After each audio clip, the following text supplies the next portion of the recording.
Hello, I'm Hannah, and this is Hannah's Books.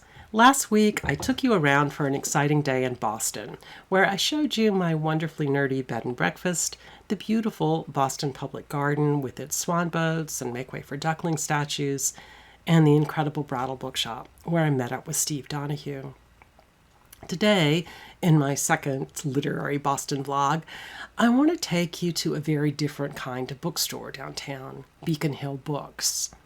I'll take you on a brief tour of the neighborhood that was home to an enormous number of famous American authors, and where I'll point out some of their homes, and then take you on a lovely walk along Boston's Esplanade, a path that traces the Charles River down the Back Bay. Finally, I'll briefly show you the special person I met up with at the end of my walk. In my last video, I told you about how I spent each morning, waking up early, reading while sitting in the window seat of the enormous window, and then having breakfast at the buffet downstairs provided by the B&B.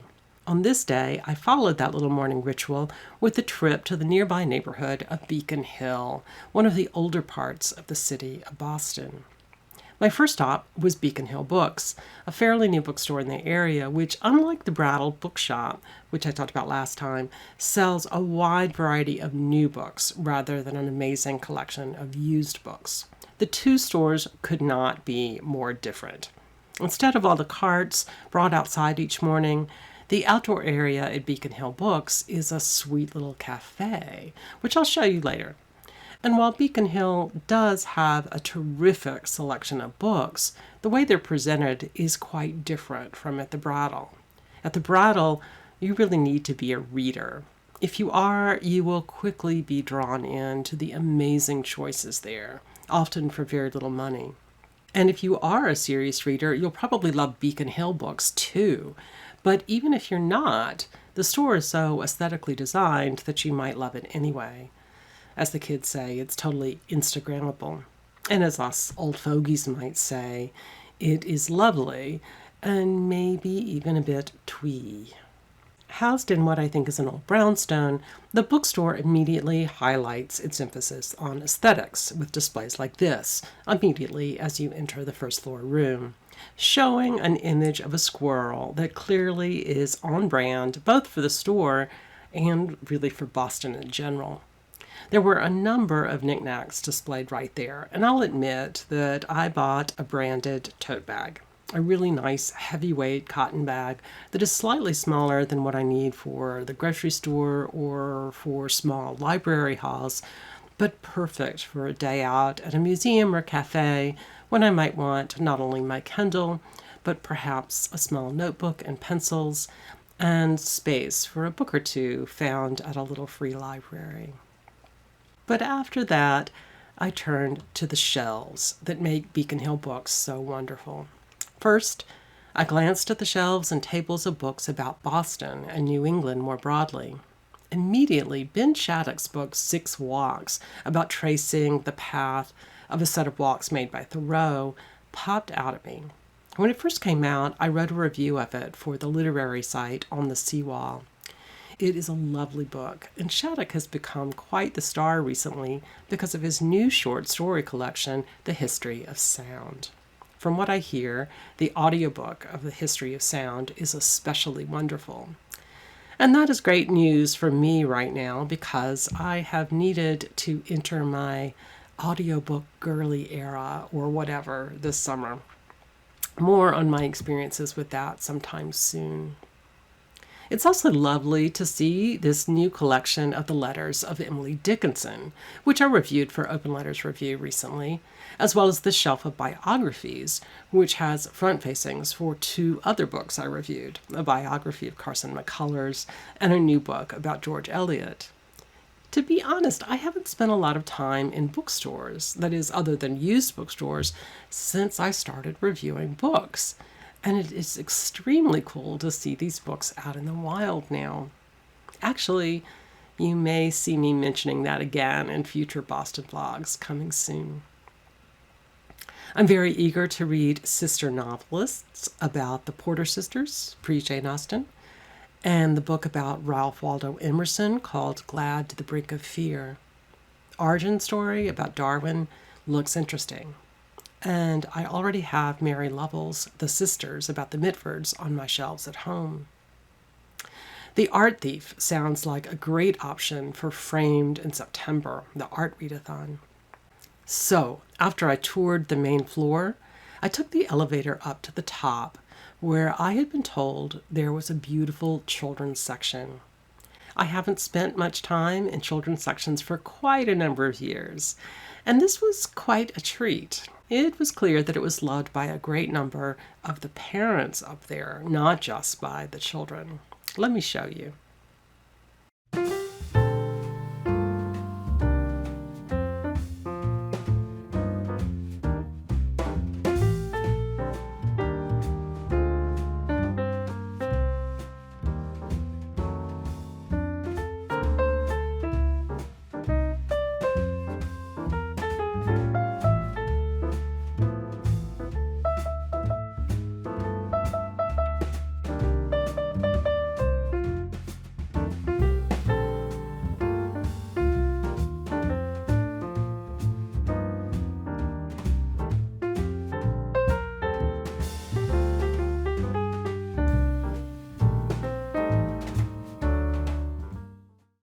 And then I walked down the stairs to another floor, past this round window that caught my eye, to find an amazing collection of beautiful editions.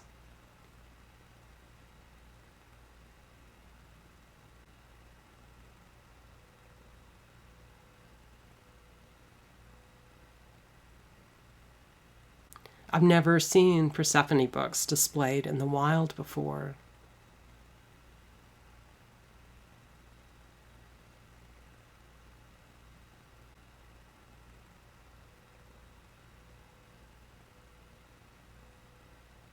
And there were more, a wide variety of beautiful editions tucked away into various corners. There was also a center table full of large potted plants, as well as a wide selection of fairly new releases. I was thrilled with a comprehensive gardening collection, including these two books, Emily Dickinson's Gardening Life and Beatrix Potter's Gardening Life, both favorites of mine, which I've checked out of the library several times apiece. On one of the floors, I looked out a window at the back of the store at this lovely little outdoor cafe/tea room. After I was through browsing, I headed downstairs and ordered myself a pot of Earl Grey tea while I read a few chapters of a book I'd brought with me, Fay Weldon's Letters to Alice, about Jane Austen, a wonderful read. After I finished my tea and paid my bill, I headed out to explore the neighborhood of Beacon Hill, with the goal of finding the places where a few literary Bostonians had lived, at least for a little while. And as I walked to the area of historic homes, I got to see more of the neighborhood. While Beacon Hill definitely has some touristy areas, much of it really has a neighborhood feel, where real people work and shop and live. I passed this community center, which offers both activities and support for the residents of neighborhoods throughout downtown Boston. Here they are advertising some of their summer offerings. There's still a hardware store here that is not a chain, something I rarely see anymore. And also a non-chain drugstore.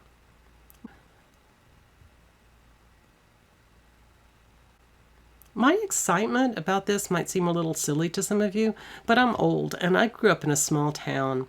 So a world where chains are not absolutely ubiquitous makes me feel not only nostalgic, but almost at home. So I then walked the old residential streets of Beacon Hill.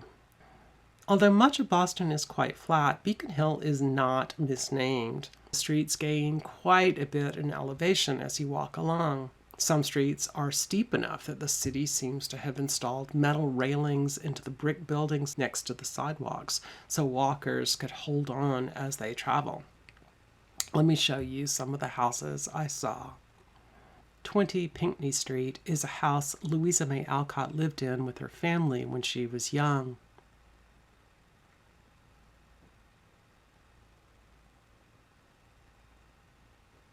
Just a few houses away is the home of Henry David Thoreau when he was young.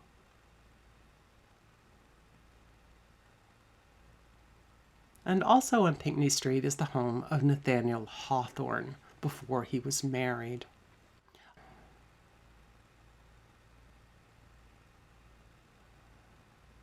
All three of these writers were best known as residents of towns a bit outside of Boston, but they all spent some time here in Boston proper as well. On nearby Mount Vernon Street, we have the home of Robert Frost, who lived here for a few years. Nearby is the home of Henry James, an author I have just begun to love after years of reading only his short fiction, which I liked but did not adore. Also on Mount Vernon is the house where Khalil Gibran lived, and I think this is it. This house on nearby Willow Street was the home of Sylvia Plath and Ted Hughes for a little while. I especially like the little alley next to the house with all its greenery.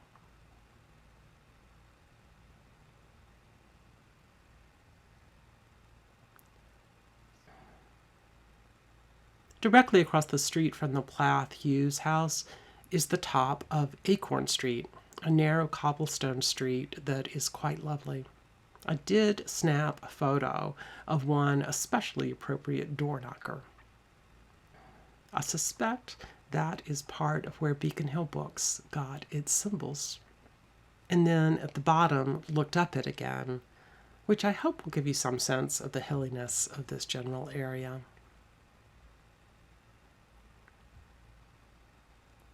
None of the houses I've shown you in this neighborhood are open for tourists, and all seem to be lived in by real people today. People more or less tolerant of booktubers with cameras staring at their front doors.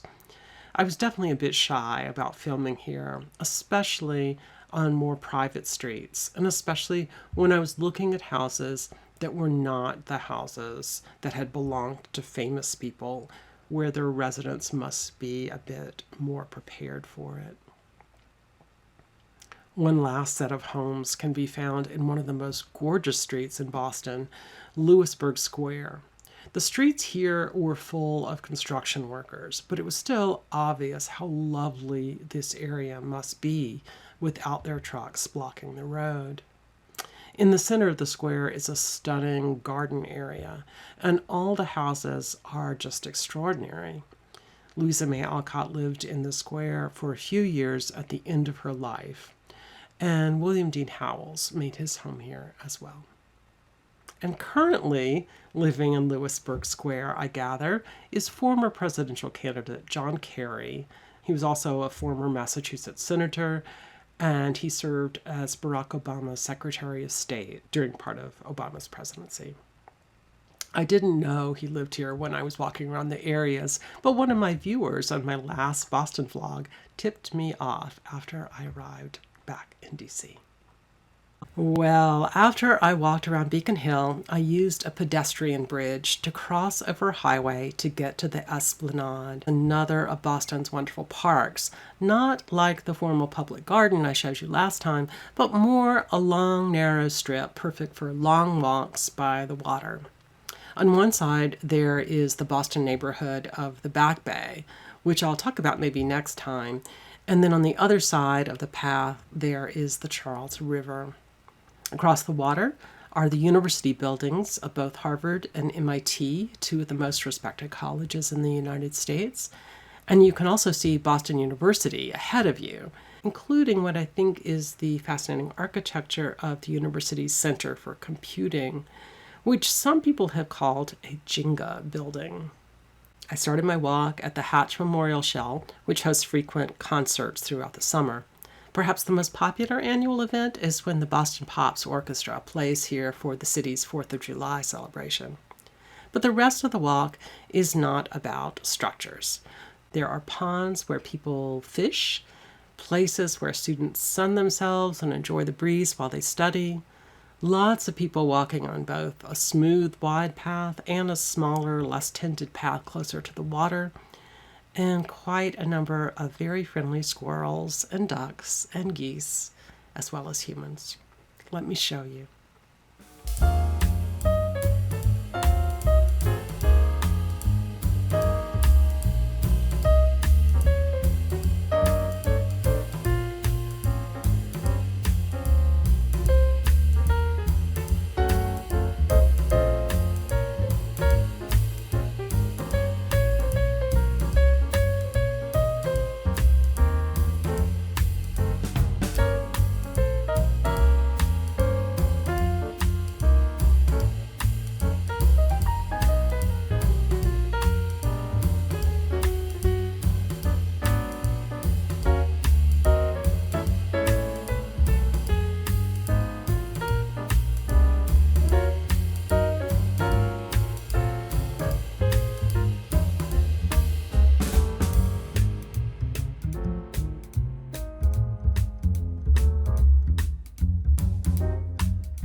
I walked along the Charles River until I reached the Mass Ave Bridge, at which point I cut in a few blocks and turned up Newberry Street.